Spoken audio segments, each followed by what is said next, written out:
बोलो सतगुरुदेव की जय। बंदी छोड़ कबीर परमेश्वर जी की जय।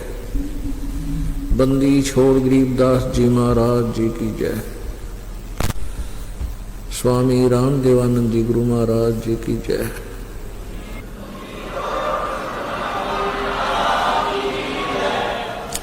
सर्व संतों की जय, सर्व भक्तों की जय, धर्मी पुरुषों की जय, श्री काशी धाम की जय, श्री छुडानी धाम की जय, श्री करोथा धाम की जय, श्री बरवाला धाम की जय। सत साहिब गरीब नमो नमो सतपुरुष को नमस्कार गुरु की नहीं। सुर नर मुनि जन साधुआ संतों सर्वस्ती नहीं। सतगुरु साहिब संत सब डंडो तुम प्रणाम। आगे पीछे मध्य हुए तिनको जा कुर्बान। नराकार निर्विषम काल जाल भय बंधनम निर्लेपम निज निर्गुणम अकल अनुबेशुंदनम। सोहम सुरति समाप्तम सकल समाना नीरतलय। उज्ज्वल हीरंबर हरदम अम्बे परवा अथा है वार पार नहीं मध्यतम। ग्रीब जो सुमर सिद्ध होई गणनायक गलताना। करो अनुगर सोई पारस पद परवाना। आदि गणेश मनाऊं गणनायक देवन देवा। चरण कमल लो लाऊं आदंत करूं सेवा। परम शक्ति संगीतम रिद्धि दाता सोई। अवगत गुण अतीतम सत्य पुरुष निर्मोही। जगदम्बा जगदीशम मंगल रूप मुरारी। तन मन अर्पों शीशम भक्ति मुक्ति भंडारी। सुर नर मुनि जन ध्यावे ब्रह्मा विष्णु महेशा। शेष सहस मुख गावे पूज्य आदि गणेशा। इंद्र कुबेर सरीखा वर्ण धर्म राय ध्यावे। समर्थ जीवन जी का मन इच्छा फल पावे। 33 कोटि अधारा जावे से 88। उतरे भव जल पारा कट है यम की फांसी। 33 कोटि अधारा जावे से 88। उतरे भव जल पारा कट है यम की फांसी। कर चोरों विनती करूं दरों चरण पर शीस। गुरु जी राम देवानंद जी महाराज ने दियो नाम बख्शीश। कोटि कोटि सिजदा करूं कोटि कोटि प्रणाम। चरण कमल में राखियो में बंदी जाम गुलाम। कुत्ता हो गुरुदेव का रामपाल दास का नाम। गले प्रेम की जेवड़ी जांखें चोवा जाऊं। तो करो तो बावड़ू दूर दूर करो तो जाऊं। जो राखो तो ही रहूं जो देव सखा। जय इब के सतगुरु मिले सब दुख आँखों रोए। चरणों ऊपर शीश धरूं कहूँ जो कहनी होए। कबीर साईं मिलेंगे, पूछेंगे कुशलात, आद अंत की सब कहूँ अपने दिल की बात। गुरु जी तुम ना भूलियो, चाहे लाख लोग मिल जाएं, हमसे तुमको बहुत है, तुमसे हमको नाई। कबीर तुमरे विसारे क्या बने, मैं किसकी शरण में जाऊं। शिव बिरंच मुनि नारदा, तिनके हृदय न समो। अवगुण किए तो बहुत किए, करत न मनिहारे। बावे बंदा बख्श दियो, बावे गर्दन उतारे। अवगुण मेरे बाप जी, बख्शो गरीब नवाजे। जे मैं पूत कपूत हूँ, बहुर पिता को लाज। मैं अपराधी जन्म का, नक्सक बरे विकार। तुम दाता दुख भंजना, मेरी करो संभाल। सूरत करो मम साईया, हम हैं भव जल माही। आपे ही बह जावांगे, जो तुम न पकड़ोगे माँ। हे बंदी छोड़ दयाल जी, तुम तक हमारी दौड़े। जैसे कागज जहाज का, अब सूझे और न ठोरे। परम पिता पूर्ण ब्रह्म, सारी सृष्टि के रचनहार, कुल मालिक कबीर परमेश्वर जी की असीम कृपा से आप जी को यह सत्संग श्रवण करने का शुभ अवसर प्राप्त हुआ।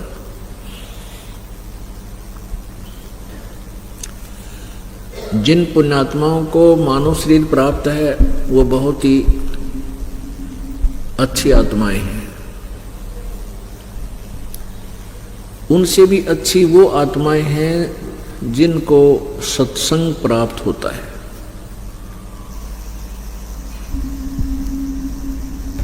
आप उन सर्वश्रेष्ठ आत्माओं में से हो जिनको सत्संग प्राप्त हुआ है।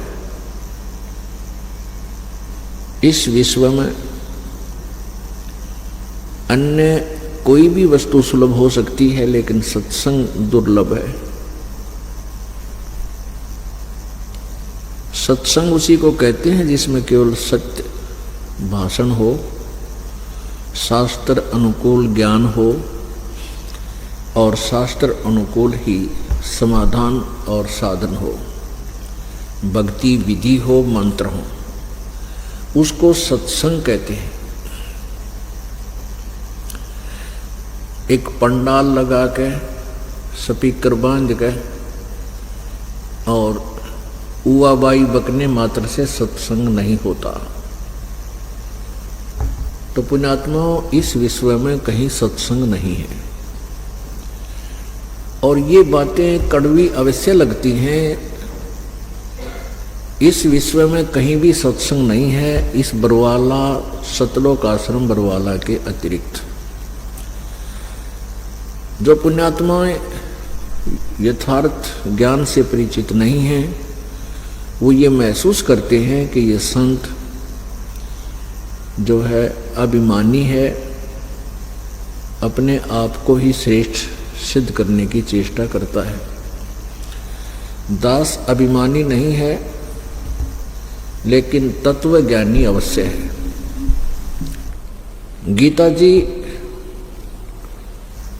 अध्याय नंबर 16 के श्लोक नंबर 23 में कहा कि जो शास्त्र विधि को त्याग कर जो मनमाना आचरण करते हैं, मनमानी पूजाएं करते हैं, उनको कोई लाभ नहीं होता, आध्यात्मिक लाभ कोई नहीं होता। ना उनकी सिद्धि होती है, न उनको कोई सिद्धि प्राप्त होती है, न उनको कोई सुख प्राप्त होता है, और न ही उनकी गति होती है, मोक्ष होता है। फिर तुरंत ही श्लोक नंबर 24 में कहा है कि इससे तेरे लिए अर्जुन शास्त्र कर्तव्य और अकर्तव्य की व्यवस्था में, यानी कौन से भक्ति कर्म करने चाहिए और कौन से ना करने चाहिए, उनके लिए सदग्रंथ ही प्रमाण है। किसी अन्य व्यक्ति के कहने मात्र से अपने भक्ति मार्ग को तू चेंज मत कर देना, बदल मत लेना। पुण्यात्मा, गीता जी अध्याय नंबर 7 के श्लोक नंबर 19 में गीता ज्ञान दाता कहता है कि जो मैंने 12 से लेकर 15 तक, श्लोक 12 से लेकर 15 तक और 16 से लेकर 18 तक जो ज्ञान दिया है वो मेरा विचार है। और उसमें क्या प्रमाण किया है कि तीनों गुणों रजगुण ब्रह्मा, सतगुण विष्णु, तमगुण शिव जी की पूजा व्यर्थ है। फिर अपने विषय में गीता ज्ञान दाता कहता है कि मुझ ब्रह्म की साधना करते हैं वो 4 प्रकार के हैं। एक आरत, अर्थार्थी, जिज्ञासु और ज्ञानी। ज्ञानी को छोड़कर 3 जो हैं ये भी व्यर्थ बताए हैं। भले ही वह ब्रह्म साधना कर रहे हैं लेकिन उनकी साधना ठीक नहीं। अपने कहते हैं ज्ञानी जो हैं ये मुझे अच्छे लगते हैं क्योंकि इन्होंने जान लिया है कि अन्य देवताओं की पूजा नहीं करनी चाहिए और मानव जीवन केवल परमात्मा प्राप्ति के लिए ही मिला है। और ये उदार आत्मा, ये नेक आत्माएं परमात्मा की प्राप्ति में समर्पित तो हैं, लेकिन ये मेरे वाली ही अनुत्तम साधना में लीन है।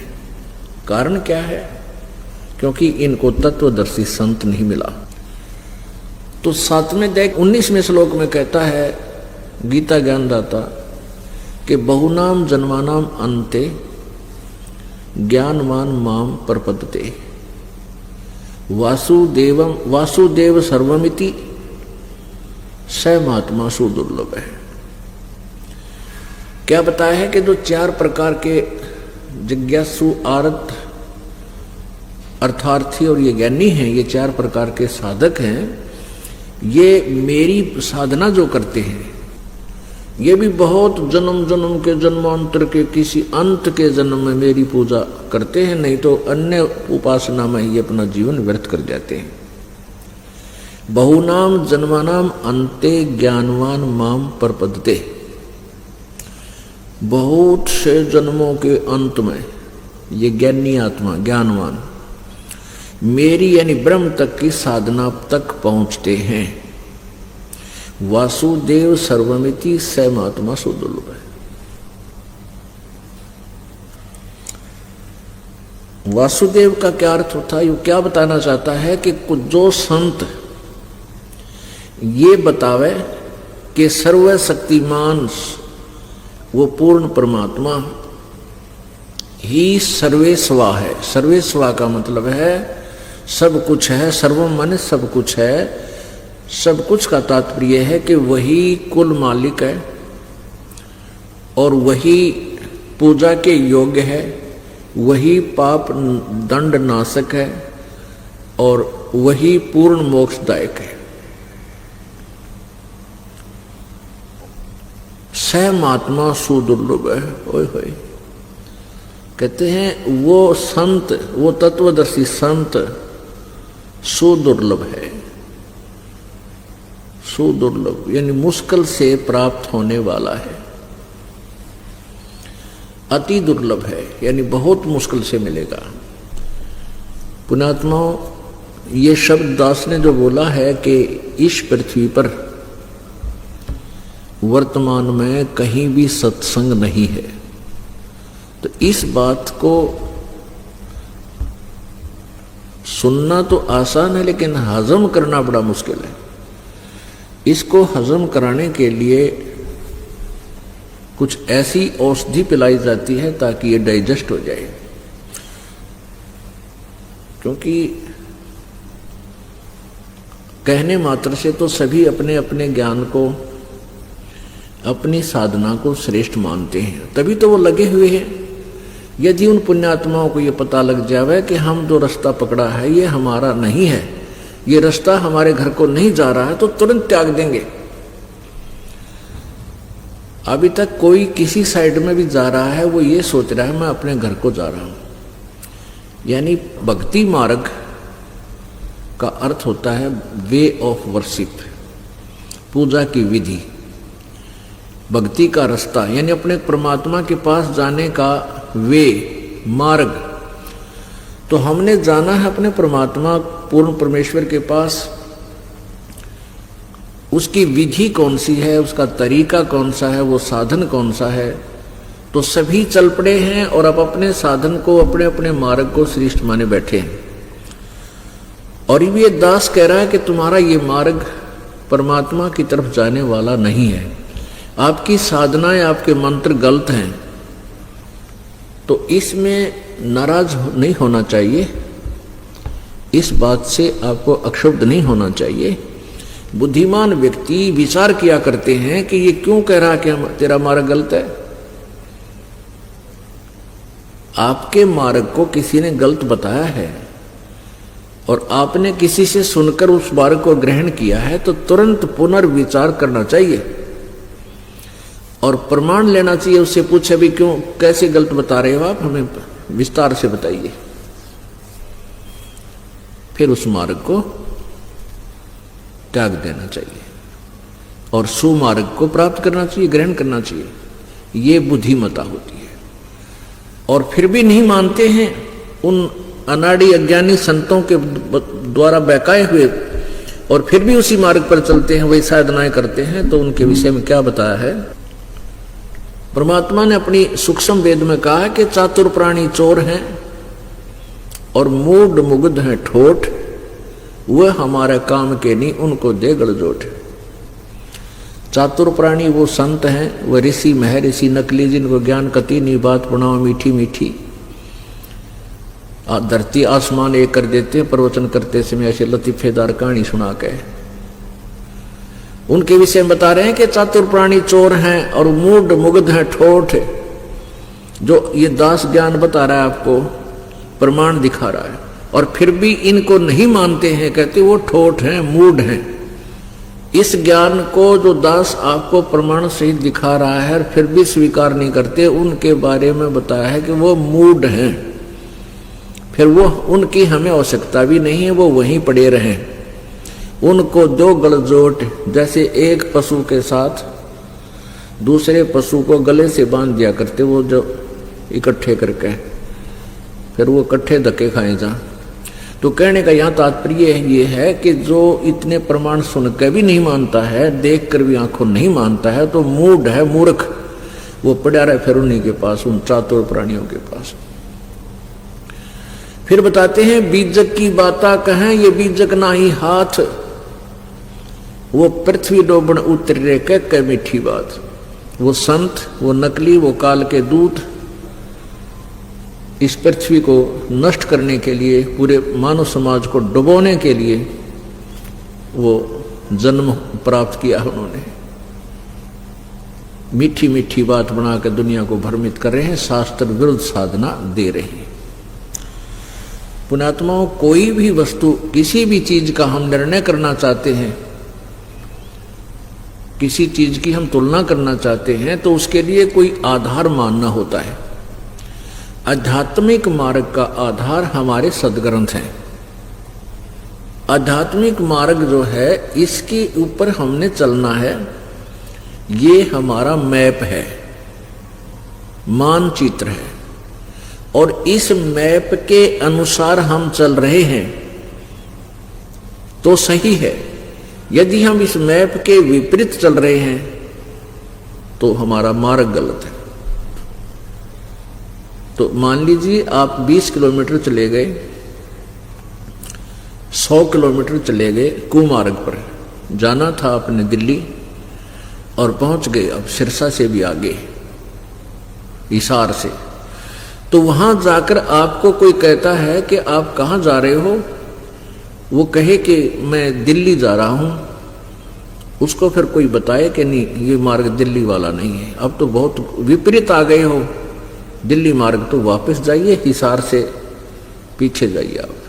तो बुद्धिमान व्यक्ति तुरंत वापस हो लेगा, निर्णय करके 1 2 से 4 से और पूछे और मानचित्र फाइनल फैसला करेगा। उस मानचित्र से भी कंपेयर करके फिर अपना दिशा, अपना मार्ग बदल लेना चाहिए। कई पुण्यात्मा कहते हैं कि हमने तो 20-20 वर्ष हो गए नाम लिए न, अब हम कैसे छोड़ें उस गुरु जी के मार्ग को। अब हम इतना समय हमने बर्बाद कर दिया, इतना समय हमारा चला गया, इसका क्या होगा, क्या होता इसका, ये तो गया, अब इसका क्या होता। जैसे हिसार से सिरसा पहुंच गए, अब कोई वहां इस बात पर अड़के बैठ जा कि मैं तो इस मार्ग में ना छोड़ूं क्योंकि मैं तो 100 किलोमीटर चल लिया। अरे चल तो लिया लेकिन विपरीत दिशा को चल लिया, ये तो वापस आना पड़ेगा, जितना आगे जाएगा उतने दूर होगा। तो पुण्यात्माओं को चाहिए कि तुरंत जब ये ज्ञान को ग्रहण करें, तुलनात्मक तरीके से स्वयं भी अपने दृष्टिकोण से सोचें, और जब आपके समझ में आ जाए कि हाँ कति गलत जा रहा हूं तो तुरंत मुड़ जाना चाहिए। न्यू क्या कि 20 साल का क्या होगा, क्या होता 20 साल का, 100 किलोमीटर का क्या होता, दूर आ गया तो वापस हो उसी को, तो तुरंत ही वापस आ जाना चाहिए। तो अपने घर की तरफ हम चल पड़ेंगे और पहुंच जाएंगे। इसी प्रकार कई प्रकार की मन में धारणाएं बनी हुई होती हैं। कह देते हैं कि कोई कहता भी गुरु नहीं बदलना चाहिए, भाई ये बिना ज्ञान की बातें हैं, ये कति अनजान आदमी का आकर ऐसी बातें हैं, गुरु नहीं बदलना चाहिए। और कई एक आदि बहन तो इसी वो दूसरे पंथाड़ी ऐसी मूर्ख बातें कर देती हैं, कहते हैं गुरु बदल लिया तो ऐसा खसम बदल लिया। अरे मूर्ख हो, कहाँ गुरु का दर्जा, कहाँ पति का दर्जा। गुरु तो एक डॉक्टर है, और डॉक्टर से एक डॉक्टर से इलाज नहीं हो रहा है तो तुरंत त्याग देना चाहिए, उसके द्वार पर मरना काय की समझदारी है जब उसने कहेगा ना मेरा ट्रीटमेंट सारा गलत दे रखा। तो ऐसे हम ऐसे नालायक विचारों से और हम अपने आप भी फंसे रहते हैं और एक दूसरे ने और उलझा लेते हैं। अब हम ये निर्णय करना चाहते हैं कि इस दास ने कहा कि न तो ब्रह्मा विष्णु महेश, यानी सत्संग नहीं इनके पास, यथार्थ ज्ञान नहीं। सत्संग का अर्थ होता है यथार्थ भक्ति ज्ञान मार्ग। ना ब्रह्मा विष्णु महेश जी के पास यथार्थ ज्ञान, तत्व ज्ञान, फिर अन्य इनके पुजारियों के पास होगा कहां से, अंडरस्टूड है। बुद्धिमान के लिए कहते हैं समझदार को संकेत ही बहुत होता है। अब जैसे श्रीमद् देवी भागवत, श्रीमद् देवी भागवत अर्थात दुर्गा पुराण में, शक्ति पुराण में 28-29 पृष्ठ पर लिखा है कि नारद जी से व्यास जी पूछ रहे कि ये विष्णु जी भी तपस्या करते हैं और ये किसकी साधना करते हैं। नारद जी ने कहा कि यही प्रश्न मेरे पिताजी के हृदय में, ब्रह्मा जी के हृदय में उत्पन्न हुआ था कि एक समय श्री विष्णु भगवान जी घोर तप कर रहे थे, महान तप कर रहे थे। तो ब्रह्मा जी ने उनसे पूछा कि हे प्रभु, आप तो देवताओं के भी देवता हो, सारी सृष्टि के मालिक हो, आप भी किसकी पूजा करते हो। अब विष्णु जी कहते हैं कि मैं दुर्गा की पूजा करता हूं और दुर्गा से ऊपर मैं कोई भगवान नहीं जानता, मैं किसी देवता को नहीं जानता। आलिया श्री विष्णु जी के और ब्रह्मा जी के, नारद जी के और व्यास जी के उस अध्यात्म ज्ञान का अंत ना व्यास जी ने बेरा कि आराध्य देव कौन है, वास्तव किस भगवान की पूजा करनी चाहिए, ना नारद जी को पता, ना ब्रह्मा जी को पता और ना विष्णु जी को पता। विष्णु जी कहते हैं मैं दुर्गा से ऊपर किसी और भगवान ने ना जानता। और दुर्गा जी क्या कहती है 7वें स्कंद में, ये प्रथम स्कंद की बात है देवी भागवत की जो अभी आपको सुनाई। अब 7वें स्कंद में 562 पृष्ठ पर दुर्गा हिमालय को ज्ञान दे रही है और ब्रह्म के बारे में जानकारी दे रही है। कहती है और सब बातें त्याग दे, केवल ब्रह्म की पूजा करो, उसका ओम नाम है, वो ब्रह्म लोक में रहता है और किसी की पूजा मत करो, और वही पूजा के योग्य है और कोई पूजा के योग्य नहीं है। अब दुर्गा ने ब्रह्म को फाइनल कर दिया, ओम नाम बता दिया। अब ब्रह्म कहता गीता जी के अंदर 8वें अध्याय के 13वें श्लोक में यो गीता ज्ञानदाता ब्रह्म श्री कृष्ण जी में प्रवेश करके यो सर्वब्रह्म सर्वपुरुष, इसको ज्योति निरंजन काल भी कहते हैं, ये श्री कृष्ण जी में प्रेत की तरह प्रवेश करके बोलता है, गीता जी का ज्ञान दे रहा है। 8वें अध्याय के 13वें श्लोक में कहता है कि मुझ ब्रह्म का ओम इति एक अक्षरम ब्रह्म व्यवहारन माम अनुसमरण और ये प्रयाति तजन देहम सयाति परमाम गतिम। मुझ ब्रह्म का केवल एक ओम एक अक्षर का ओम मंत्र है, नथिंग एल्स, और उच्चारण करके सुमन करने का। और जो अंतिम श्वास तक शरीर त्याग कर जाते समय तक जो इस ओम नाम का जाप करता है वो मेरे वाली गति को प्राप्त होता है। अपनी गति को 7वें अध्याय के 18वें श्लोक में कहता है कि ये ज्ञानी आत्मा उद्धार तो है, नेक है मेरे विचार में, लेकिन ये मेरे वाली ही अनुत्तम गति में स्थित है, यानी घटिया साधना मेरे वाली घटिया साधना में लीन है, क्योंकि इनको तत्वदर्शी संत नहीं मिला। अब ब्रह्म तो कह रहा है कि 18वें अध्याय के 62वें श्लोक में कि अर्जुन तू सर्वभाव से उस परमेश्वर की शरण में जा जिसकी कृपा से तू परम शांति और शाश्वत स्थान यानी सनातन परम धाम उस सतलोक को प्राप्त होगा, अमर लोक को प्राप्त होगा, फिर तेरा पूर्ण मोक्ष हो जाएगा। उसके बारे में क्या बताते हैं कि 8वें अध्याय के प्रथम मंत्र में गीता ज्ञानदाता से अर्जुन ने पूछा कि वो किम तत्ब्रह्म। आपने जो 7वें अध्याय के 29वें श्लोक में जिस तत्ब्रह्म के बारे में जानकारी दी है कि उसको जानने के उपरांत फिर ये प्राणी जरा और मरण से ही छूटने का प्रयत्न करता है और किसी वस्तु की चाह उसको नहीं रहती। तो वो कौन किम तत्ब्रह्म, वो तत्ब्रह्म कौन है? 8वें अध्याय के प्रथम श्लोक में प्रश्न किया अर्जुन ने। गीता ज्ञानदाता ने 8वें अध्याय के 3रे मंत्र में उसका उत्तर दिया है कि वो परम अक्षर ब्रह्म है, परम अक्षर ब्रह्म। पुण्यात्मा, आज मानव इतना माइंडेड है, परमात्मा की दया है, इतने बुद्धिमान बच्चे बेटा बेटियां उत्पन्न हो रहे हैं, और जो बुजुर्ग हैं वो भी बहुत सियाने हो गए, मोबाइल कान कर रखे हैं, हर तरह से मतलब वो बुद्धिमान हो गए हैं। और जो हमारी एज के हैं तकरीबन, वो उसमें पढ़ाई शिक्षा शुरू हो गई थी, उससे पहले के हैं वो थोड़े बच रहे हैं और उनको भी समझाया जा सकता है।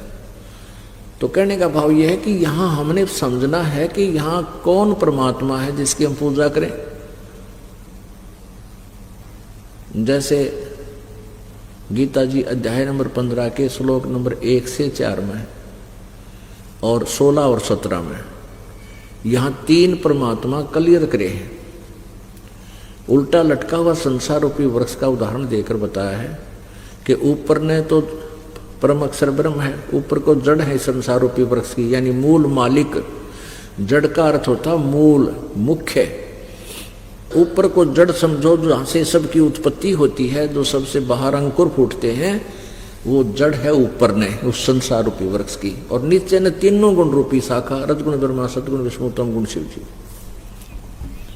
और जो संत इस उल्टे लटके हुए संसार रूपी वृक्ष को सभी विभागों सहित बता देगा कि जड़ माने मूल मालिक कौन है, और बाहर जो तना दिखाई देता है वो कौन है, उसे मोटी डार निकलती है वो कौन भगवान है, और वो शाखाएं जो होती हैं वो क्या है।